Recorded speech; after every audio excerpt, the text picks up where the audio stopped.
So up next, we got Mr. Joaquin Buckley, also known as Knockout of the Year. We saw him with the most phenomenal knockout on Impa. Prior to that, he had a very tough bout against Kevin Holland, who we're very high on as well, up and coming in the ranks.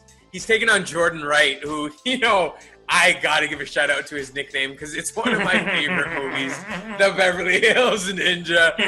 Chris Farley, Chris Rock, love that movie. Love your nickname as well in turn. He comes in actually with a perfect record, 11-0-0. I do believe he has a draw in there at some point. And Buckley comes in at 11-3-0. We've seen him most recently impress the world. So kind of give me a little more information on Mr. Maybe Jordan Wright here. Yeah, so let's start with Wright. I think this is one of those guys where you don't, the package really doesn't represent, what's inside kind of thing.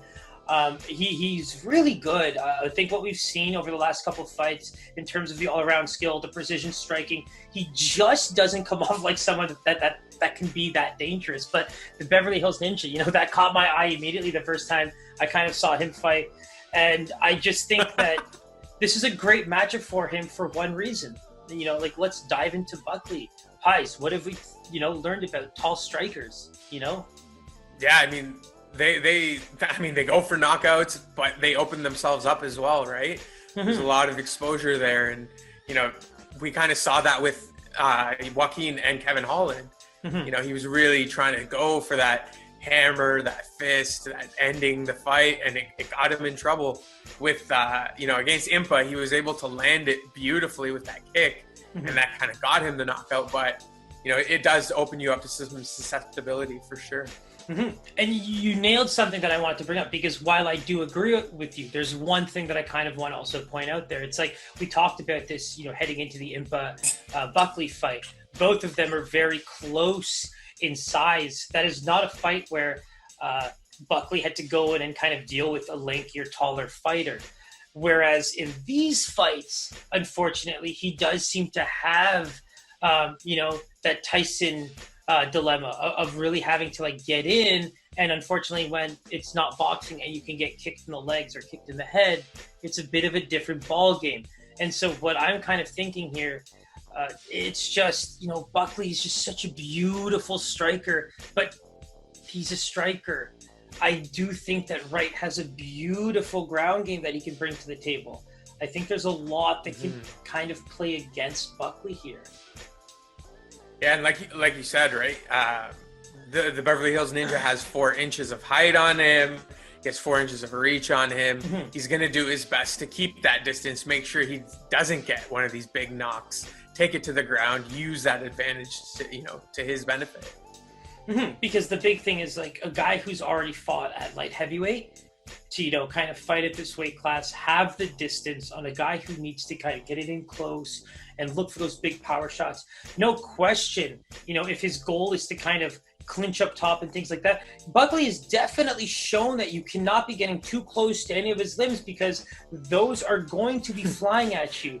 So, ducking too hard for those takedowns, or getting in too recklessly in the clinch to kind of get, a good body lock or anything like that. I mean, it's going to cost you.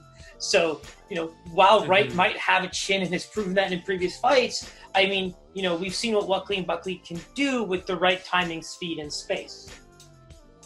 Yeah, especially if we're referring to the man as Mini Tyson, And so there is a lot of hype around Joaquin. We know this, everyone in the world saw that knockout.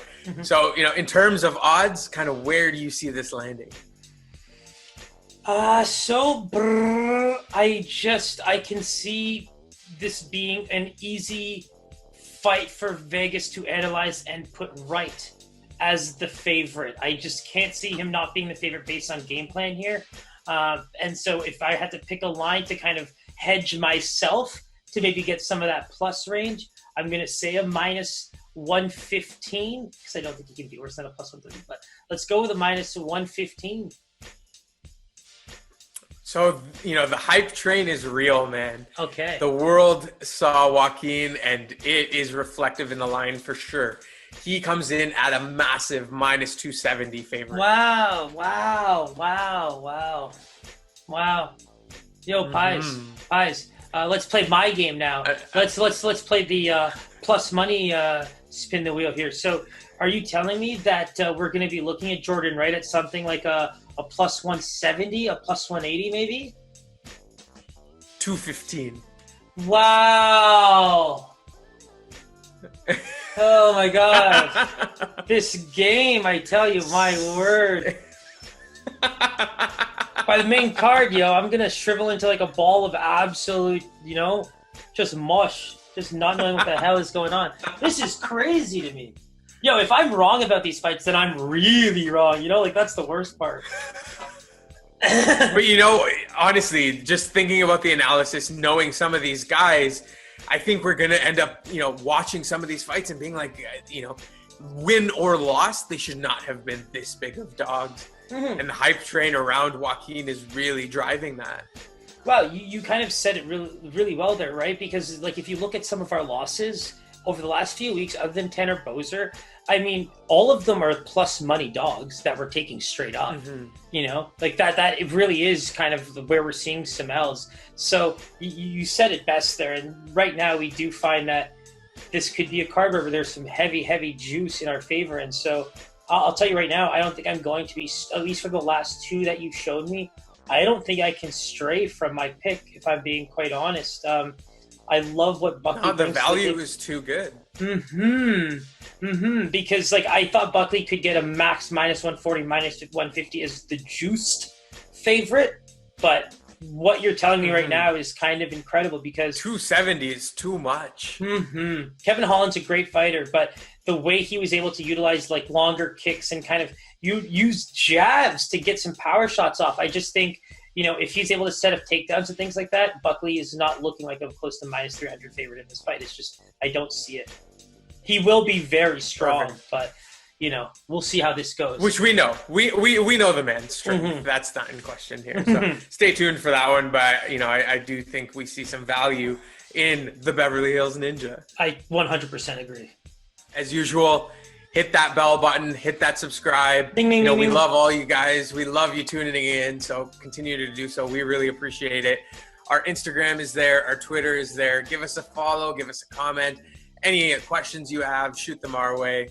And Siraj, thanks again for the breakdown. I'm really looking forward to this one. Yeah, I mean, I think we probably had some of the most fun looking at this one together and breaking down some of these cards and watching some live little videos there. So, I'm really excited. I think it's despite it not having the names people are used to, especially for a card dubbed as a pay-per-view with UFC 255, it's going to be good. It's going to be really, really good. Absolutely. Make sure you tune in, guys. We'll see you Saturday. Take it easy. Peace, my boy. Peace.